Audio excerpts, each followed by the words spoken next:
जगन्नाथ मु सोनी आपन को स्वागत करुच्ची Soni kitchen and blog channel को। आशा करुच्ची जगन्नाथ कृपारू आपण मैंने समस्ते भलर थे जोर था भलर था सुरक्षित था वीडियो को फास्ट रु लास्ट जाए देखुए।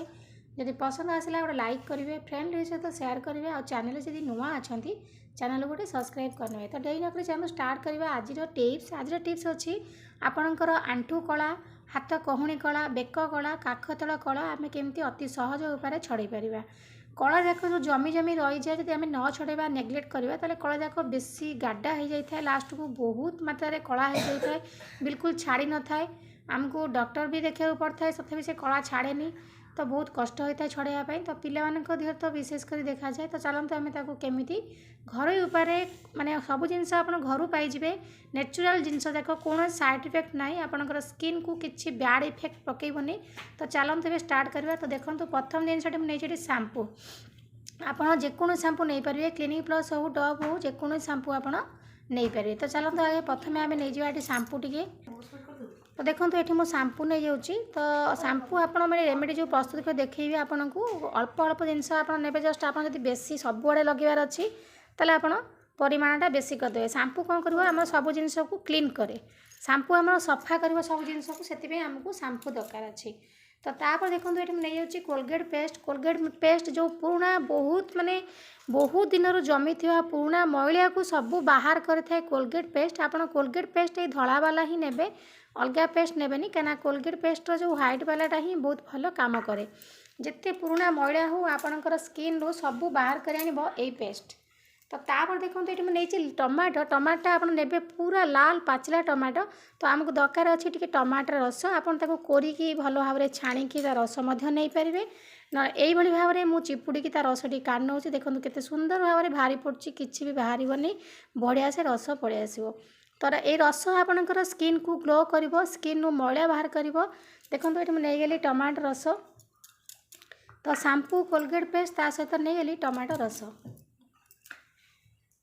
ये गोटे स्किन व्हाइटन करने पूरा नेचुरल रेमेडी। तो बहुत बढ़िया काम कर आपणकर स्किन को ग्लो करने, स्किन रे जो कला दाग जमी थी कला दाग बाहर करने। तो देखो तापर नहीं जाऊँगी हलदी गुंड। तो 1/4 चामच ने, 4 भाग भागे पूरा चामच हलदी गुंड ने, जस्ट टिके ने।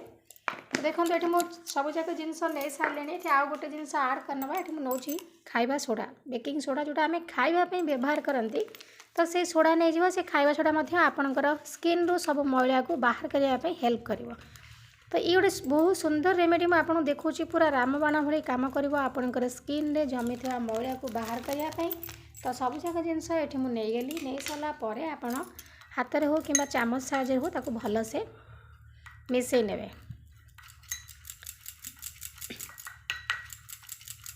ये जो रेमेडी आप देखिली खाइबा सोडा को स्किप करके आउ जो जिनस नहीं आपको मुहरे लगे पारे।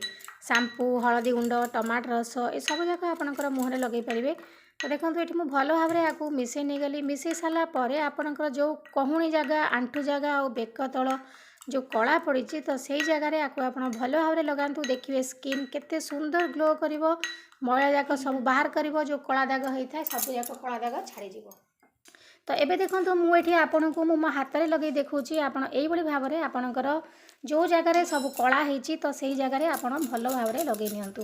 लगे सारापर टी घसी ने, टी समय घसीला ही तापर सुखापी छाड़देवे। सुखी सारापर आपणकर आंठू हो, काख तल हो कि हाथ जेको जगह कला जमी, तो किसी समय घसी सारापर छाड़देवे। सुखी सारापर आप धोईकी देखिए माने गोटे थर रे एते सुंदर भाव में सफा हो कला दाग, मैंने आप निजे ही विश्वास करें एत सफा हो। तो देखो ये मुझे लगे टी हल्का हल्का कर घसी नौ, घसी सारापर छाड़देवी टी सुखापी, तापर देखिए केते सुंदर ग्लो करुच्ची। तो यही भाव में आपणकर बेक गुड़ा लगातु। बेक बहुत असुंदर देखा जाए था, कला पड़े जाने देखा जाए बहुत कला, तो बहुत असुंदर हो जाए बेक कला हेले। जदि आम बाहर तो बेक कलाटा बहुत देखा जाए। तो हाथ आंठू अंठी कला सीना लुचिज कि बेक कलाटा प्राय देखा जाए बहुत खराब देखा जाए। समस्ते पचारि था तुम बेक कौन एमती कला होती। तो से आप निश्चित भाव में घर जिनस यूज करके आपणकर सब कला को आराम से रिमूव करूँ। तो देखो ये मसाज करने ये छाड़ दूसरी अध घंटा सुखापी। एवं देखो अध घंटा हो, अध घंटा पर मो हाथ को भल से घसी नौ आउ थे सुखी आसलानी। तो घसी सारा पर आउ थे भल कि घसीदेवे। घसी सारा पर ये आप हाथ को धोई ने।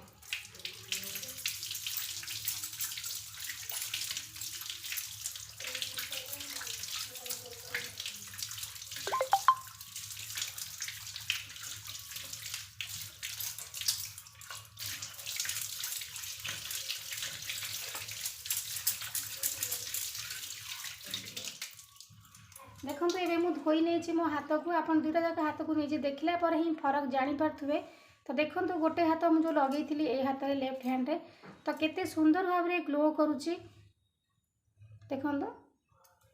तो ये भाव में आप कंटिन्यू मैं लगे केते दिन देखिए आपणकर जो कला सब पड़ जा से कला गुड़िक बहुत सुंदर भाव में आपणकर बाहर की हाथ गोड़ सबू आपणकर सफा देखा ता सहित आप अलग टाइम यदि कला न पड़ी था जो स्किन जो टैनिंग पड़ जाए कलर कम देखा जाए खरारे सीझी जाए आप आपण हाथ पादरे भल भाव लगातु देखिए आपणकर टैनिंग पूरा दूर हो।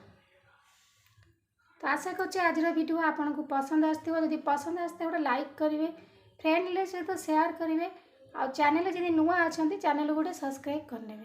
तो आज भी विदाय नौ पुणी देखा भी आपन सहित नेक्स्ट वीडियो रे। से पर्यंत रोची नमस्कार। जय जगन्नाथ।